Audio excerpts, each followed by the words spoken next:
जय गीता भागवत।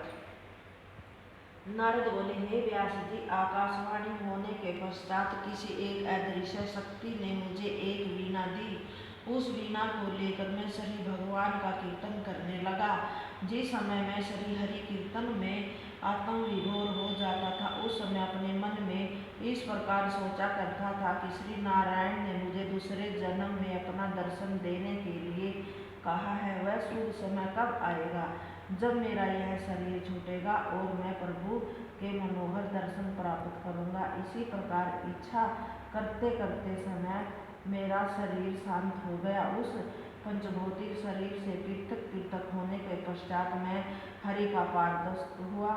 कल्पनातक में जब श्री नारायण ने प्रलय के समय जल में शेष शैया पर शयन करने लगे तथा उनके हृदय में शयन करने की इच्छा से श्री ब्रह्मा ने उनके भीतर प्रवेश करने लगे, उसी समय वे अपनी ऐसांश के साथ श्री नारायण के हृदय में क्षेत्र में प्रवेश कर गया। एक सहस्त्र चतुर्युगी समाप्त होने पर ब्रह्मा ने अपनी निद्रा त्याग कर जब पुण्य सृष्टि रचना का कार्य आरंभ किया, उसी समय उनके अंगूठे द्वारा मरीचि, अगिरा, अत्रि आदि ऋषियों के साथ ही मेरा भी जन्म हुआ। हे व्यास जी, उसी समय चतुर्वेदी की कृपा के कारण मैं पितामह ब्रह्मा जी का पुत्र कहलाया तथा मुझे अपने पूर्व जन्म का संपूर्ण नित्यांत याद बना रहा। मैं वैकुंठनाथ के बंधन में नहीं पड़ा, दिन रात केवल हरि का भजन करता रहा।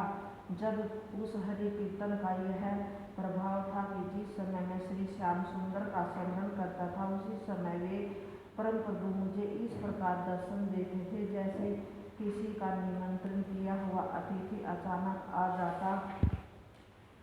जाता हो। इस प्रकार जहाँ भी जाता हूँ वही अपने मनमोहन की त्रिभंगी छवि के दर्शन प्राप्त कर लेता हूँ। उस भजन के प्रताप से तीनों लोकों में सर्वत्र मेरी गति है। मैं जहाँ भी चाहता हूँ क्षण भर पहुँच जाता हूँ। मेरे लिए कोई स्थान अगम्य नहीं है। हे व्यास जी, आप भी उन परम ब्रह्मा परमेश्वर की लीला का वर्णन कीजिए जिसे आपको भी उन श्याम सुंदर के श्री चरणों के दर्शन प्राप्त हो सकेंगे तथा आपका हृदय उनके चरण कमलों को छोड़कर किसी दूसरी ओर न जाएगा। जय गीता भागवत की। आज के कथा में यह ज्ञान हुआ कि भगवान का कीर्तन और स्मरण करना चाहिए।